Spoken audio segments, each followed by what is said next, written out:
तो वो social engineering की जो आप बात कर रहे थे बीजेपी की, वो सोशल इंजीनियरिंग अखिलेश यादव की समाजवादी पार्टी क्यों नहीं कर रहे हैं अभी?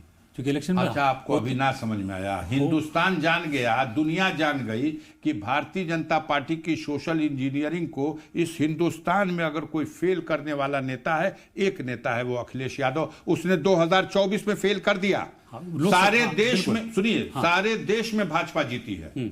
एक कई देश है जो उत्तर प्रदेश है, जिसको भाजपा अपना मक्का मदीना समझती है, यहां रथ का पहिया धस गया। हाँ, लोकसभा इलेक्शन में फायदा हुआ है। कहाँ है फायदा हुआ? सारी सोशल इंजीनियरिंग आपके पास थी, और यही योगी का चेहरा वही मोदी का चेहरा था। तो यही डबल इंजन की। अरे भाई, इस बार तो ऐसा हरा दिया जाएगा। हाँ। इस बार तो जनता इस मूड में है कि तारा नजर आएगा दिन में। कितनी ये जो सोशल इन्होंने कराया है SIR, हमने आज से 3 हफ्ते पहले कहा था कि बीजेपी के लोग जनता का ध्यान हटाने के लिए कह रहे हैं कि ये विदेशी घुसपैठियों ने आकर के हमारी लिस्ट में अपना वोटर लिस्ट का नाम चढ़ा लिया है। हम विदेशियों को वोटर लिस्ट में नाम रहने नहीं देंगे। उनका सफाया कर रहे हैं, हम SIR कर रहे हैं, यानी घुसपैठियों को पकड़ रहे हैं जी। और आज छाती पीट रहे हैं। मैंने कहा था कि अपना पैर कुल्हाड़ी पे मार दिया है भाजपा के लोगों ने।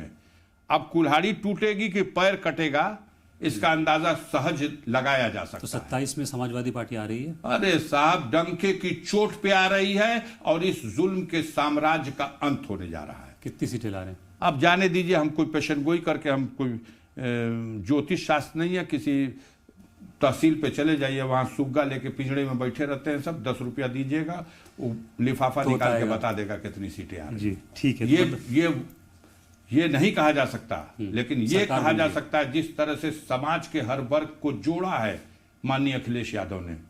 दलित समाज को जो आकर्षण, जाके देख लीजिए, जितना भी वोट है, कितना वोट है मालूम?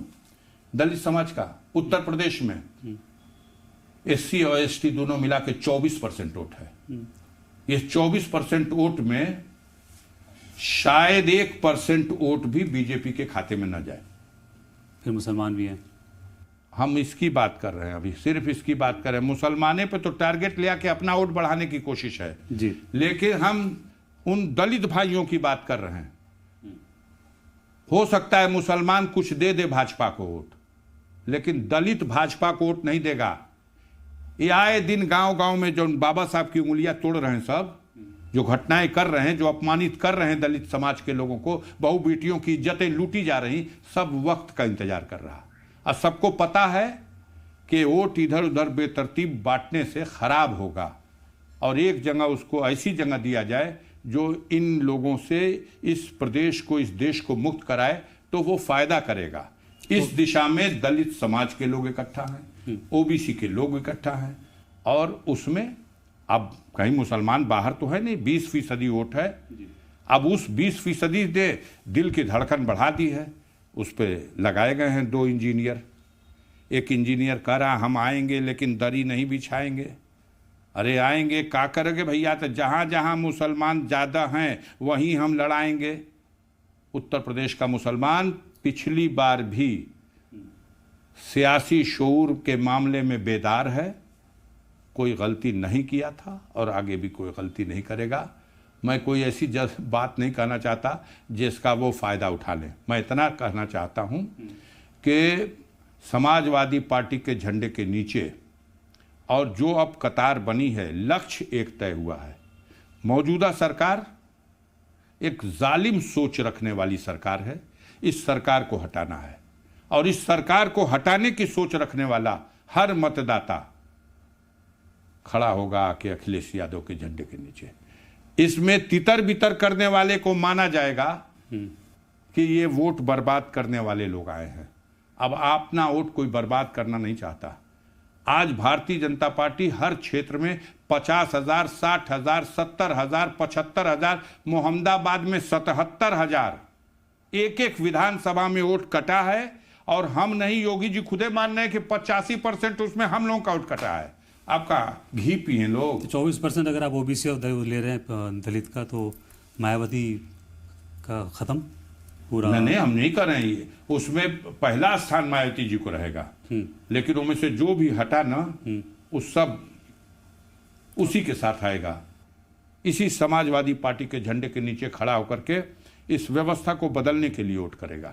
बाबा साहब भीमराव अंबेडकर के संविधान को बचाने के लिए वोट करेगा। संविधान में मिले उस अधिकार को, जिसमें एक गरीब के बेटे को भी एक वोट देने का अधिकार है, और बिरला, टाटा, डालमिया, सिंघानिया, छदन लाल, मदन लाल, सबको भी एक वोट देने का अधिकार है। लेकिन यह चालाक लोग एक वोटर होकर के 5 जगह अपना वोटर लिस्ट में नाम डाले थे, जो इस SIR के माध्यम से उनके वोट कटे हैं। आज वो गरीब, वो दलित, वो पिछड़े, वो समाज के कमजोर लोग सब एकजुट हैं। वक्त का इंतजार है, हार जीत ऐसी होगी। ये बिहार नहीं है। बिहार को देखना हो तो देख लीजिएगा, लोकसभा के इलेक्शन में भी 30 सीट जीत के एनडीए गई थी, 10 सीट पे सिमट गई थी इंडिया गठबंधन। ये उत्तर प्रदेश है। अगर उत्तर प्रदेश में माननीय अखिलेश यादव जी को अपनी रणनीति के तहत चुनाव लड़ने दिया गया, तो यकीन मानिए एक शानदार समर्थन पूरे जनता का उनके पक्ष में है, हर वर्ग का है। कांग्रेस होगी साथ में? अभी हम फैसला करने वाले हैं, हम फैसला करने वाले, हमारी हैसियत है। ये कांग्रेस पार्टी खुद ही राष्ट्रीय पार्टी है। वो हो सकता है तय कर ले कि हम 403 सीट पे लड़ेंगे, हो सकता है उनके नेता उनको यही कहें, तो देखा जाएगा जो वक्त आएगा। लेकिन समाजवादी पार्टी अगर अपने दमखम पर, देखिए बात सुन लीजिए, वो दौर बदल गया कि जब हम कहें कि वो चोर है उसको हटा दो, हमको बैठा दो और लोग बैठा देंगे। ऐसा नहीं होना है। हर बूथ पर आपको आपका कार्यकर्ता चाहिए, एजेंट चाहिए, वोटों को ला करके वोट कराने के लिए प्रेरित करने वाला चाहिए। वोटर लिस्ट में गलत नाम है उसको कटवाने वाला चाहिए। वोटर लिस्ट में आपके लोगों का नाम छूट न जाए उसको भरवाने वाला चाहिए। जिस पार्टी और जिस संगठन के पास ये ताकत है, वो उत्तर प्रदेश में मुकाबला कर पाएगी। ये भारतीय जनता पार्टी का सबके बस का नहीं है भारतीय जनता पार्टी का मुकाबला करने वाला। समाजवादी पार्टी विश्व की सबसे बड़ी पार्टी है भारतीय समाजवादी जनता पार्टी। अभी 27 विश्व की सबसे बड़ी है। पार्टी भारतीय जनता पार्टी को उत्तर प्रदेश में हरा करके समाजवादी पार्टी आज इस देश की तीसरी सबसे बड़ी नंबर गेन करने वाली, लोकतंत्र के मंदिर में 37 सीटें लोकसभा में, 4 सीटें राज्यसभा में, आज 41 मेंबर ऑफ पार्लियामेंट पहले नंबर पर भाजपा के पास होंगे 240, दूसरे नंबर पर कांग्रेस के पास होंगे 99, और तीसरे नंबर पर समाजवादी पार्टी है। तो इस स्थिति में आज समाजवादी पार्टी है। हल्के से जो लोग समाजवादी पार्टी को ले रहे हैं, और वो अखिलेश यादव, वो माननीय मुलायम सिंह यादव के सुपूत हैं। कुछ आदमी खुद करता है, कुछ लगता है कि कुदरती तौर पर उसके अंदर वो चीज़ें पैदा हो जाती हैं। तो मुझे ये लग रहा है कि कुदरती तौर पर उनके अंदर परिपक्वता आई है, समझदारी आई है, और रणनीति बनाने का और उस पर मजबूती से खड़े रहने का और उस पर कैसे चला जाए, ये समय से सबको दिशा निर्देश देने का, ये सारी सलाहियतें उनके अंदर हैं। वो सक्षम है पूरी तरह से। एक बस आखिरी सवाल आपसे कर लेता हूं मैं। अफजाल अंसारी साहब, जब हिंदुस्तान की मॉडर्न हिस्ट्री लिखी जाएगी, सियासी हिस्ट्री लिखी जाएगी, लोग हिंदुस्तान की आवाम, उसमें मुसलमान भी शामिल है, अफजाल अंसारी को कैसे देखना चाहेंगे? अब हम तो पहले हम अपने मुंह से क्या कहें, अभी तक जितनी चर्चा होती है हमको कहाँ देखते हैं कोई मुसलमान की हैसियत से? कोई देखता है? नहीं। आपकी कोई पत्रकार देखता हो, कोई बड़ा नेता देखता हो, कोई बड़े बड़े दार्शनिक हैं? कहीं नहीं। हम तो किसी कोने में हैं, और हम मुस्लिम लीडर हैं भी नहीं। इसलिए पूरा का हिंदुस्तान और खासतौर से मुसलमान भी आपको किस नजरिए से देखें? मुसलमान हमको जानता है, और मुसलमान के साथ मैंने कहा आप बांट करके बात कीजिए। समाज को लेकर चलता हूं।